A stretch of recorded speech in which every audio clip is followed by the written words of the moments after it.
أعوذ بالله من الشيطان الرجيم الذين ينقضون عهد الله من بعد ميثاقه ويقطعون ما أمر الله به أن يوصل ويفسدون في الأرض أولئك هم الخاسرون۔ جو لوگ اللہ تعالیٰ کے مضبوط عہد کو توڑ دیتے ہیں اور اللہ تعالیٰ نے جن چیزوں کے جوڑنے کا حکم دیا ہے انہیں کاٹتے اور زمین میں فساد پھیلاتے ہیں، یہی لوگ نقصان اٹھانے والے ہیں۔ مفسرین نے عہد کے مختلف مفہوم بیان کیے ہیں، مثلا اللہ تعالیٰ کے احکام بجا لانے کا عہد اور نواہی سے باز رہنے کی تلقین سے متعلق۔ دوسرا جو کسی مفسر نے کیا ہے، میرے ناقص علم کے مطابق وہ صحیح بھی معلوم ہوتا ہے کہ اللہ تعالیٰ نے انسان سے عہد لیا کہ جب تمہیں دنیا میں میرا نائب مقرر کیا جائے تو تم میرے احکام کو بجا لانا، میرے قانون کو لاگو کرنا، اس پر عمل کروانا وغیرہ، کیونکہ ایک اور جگہ پر یہ بھی فرمایا گیا ہے کہ کلکم راعٍ وکلکم مسئول عن رعیتہ، تم میں سے ہر ایک چرواہ ہے اور اس کے ریوڑ سے متعلق پوچھا جائے گا۔ یہ وہ عہد ہے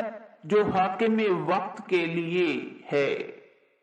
لیکن یہ اس حکم سے روگردانی کرتے ہیں جس چیز کو ختم کرنے کا حکم دیا گیا ہے، جیسے دوسرے خود ساختہ انسانی فلاح کے خلاف قوانین ہیں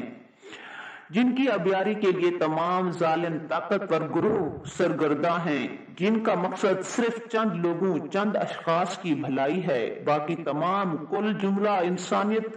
ان کی نظر میں کوئی اہمیت نہیں رکھتی، انہیں اس سے کوئی فرق نہیں پڑتا کہ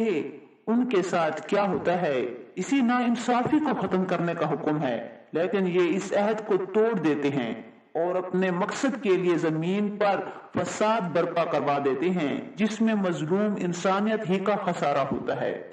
اور انہیں دیر پا مقاصد حاصل ہوتے ہیں۔ اس عہد کو وہ توڑ دیتے ہیں کہ جب حاکمیت انہیں دی جائے گی، جب دنیا میں انہیں اللہ کا نائب بنایا جائے گا تو وہ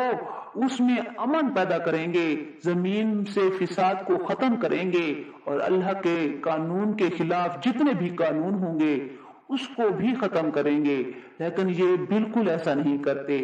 عہدے کا غلط استعمال کرتے ہوئے ان طاقتور گروہوں کا ساتھ دیتے ہیں۔ پھر اللہ تعالیٰ فرماتے ہیں کہ یہ ان لوگوں کا خسارہ نہیں ہے جن کے لیے یہ اپنی ناانصافیاں کرتے ہیں، بلکہ یہ لوگ ہی اصل میں خسارہ پانے والے ہیں اور انہی کے لیے بہت بڑا نقصان ہے، بہت زیادہ گھاٹے میں ہیں ایسے لوگ۔